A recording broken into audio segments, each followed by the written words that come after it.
कल्पना कीजिए कि आप अतीत की दहलीज पर खड़े हैं, उस महिला को देख रहे हैं जिसने कभी आपका दिल तोड़ा था, अब कमजोर और मर रही है। यह ठंडी सच्चाई थी जिसका सामना मैंने 3 हफ्ते पहले किया जब मेरी पूर्व पत्नी, जिसने मुझे धोखा दिया था, ने अपने अंतिम दिनों में मेरी उपस्थिति मांगी। उसके बाद आए तूफान में मैंने अजनबियों की साझा बुद्धिमत्ता में सांत्वना पाई।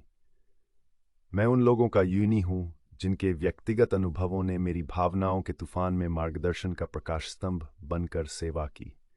पहला कदम था मेरी पत्नी के साथ दिल से दिल की बात करना, जो मेरी चट्टान है। मैंने उसे आश्वस्त किया कि वह हमेशा मेरी प्राथमिकता रहेगी। मैं अपनी पूर्व पत्नी को अलविदा कहना चाहता था, लेकिन केवल एक बचपन के दोस्त के रूप में, इससे अधिक कुछ नहीं। मैंने वादा किया कि कोई रात भर रुकना या निजी मुलाकातें नहीं होंगी। उसकी चिंताएं कम हुई और उसने अपनी अनिच्छुक स्वीकृति दी। इसके बाद मेरी बहन के साथ बहस हुई, इस दुखद पुनर्मिलन में मेरी भूमिका पर इच्छाओं की परीक्षा। अंततः उसने मेरी पत्नी और मेरे द्वारा निर्धारित सीमाओं को स्वीकार कर लिया। 1 हफ्ते बाद मेरी बहन और मैं अपने अतीत की गूंज में खड़े थे।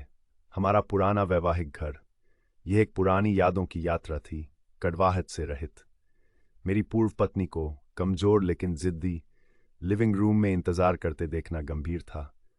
उसके आंसू कुछ लोगों द्वारा अनुमानित दिखावे से दूर सच्चे थे। हमने एक सुकून भरी गले लगाया, और जब मेरी बहन दोपहर के भोजन में व्यस्त थी, हमने बीते दिनों की बातें की। मैंने अपने बच्चों की कहानियां साझा की, उनकी तस्वीरें उसकी आंखों में जीवन की एक झलक लाईं। घर एक समय कैप्सूल था। हमारी शादी की तस्वीरें अभी भी फ्रेम में थीं। हमारे पिछले जीवन की झलकियां हर जगह बिखरी हुई थीं। एक अस्थिर दृश्य, लेकिन चुनौती देने की मेरी जगह नहीं थी। हमने दोपहर का भोजन साझा किया और बोर्ड गेम्स पर हंसी मजाक किया, हमारे युवा दिनों की एक कड़वी मीठी गूंज। जब घड़ी ने 6 बजाए तो विदा लेने का समय आ गया। उसका फुसफुसाया आई लव यू मुझे चौंका गया, लेकिन मेरे द्वारा पाए गए जीवन के लिए उसकी खुशी ने इस झटके को नर्म कर दिया।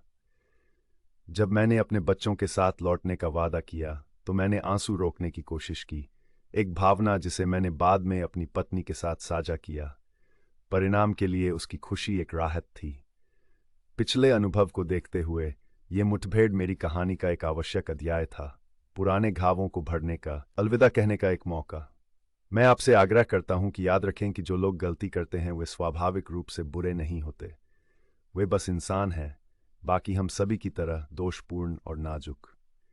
ये मेरी अंतिम अपडेट है। इस तूफान में मेरी दिशा सूचक बनने के लिए आप सभी का आभार।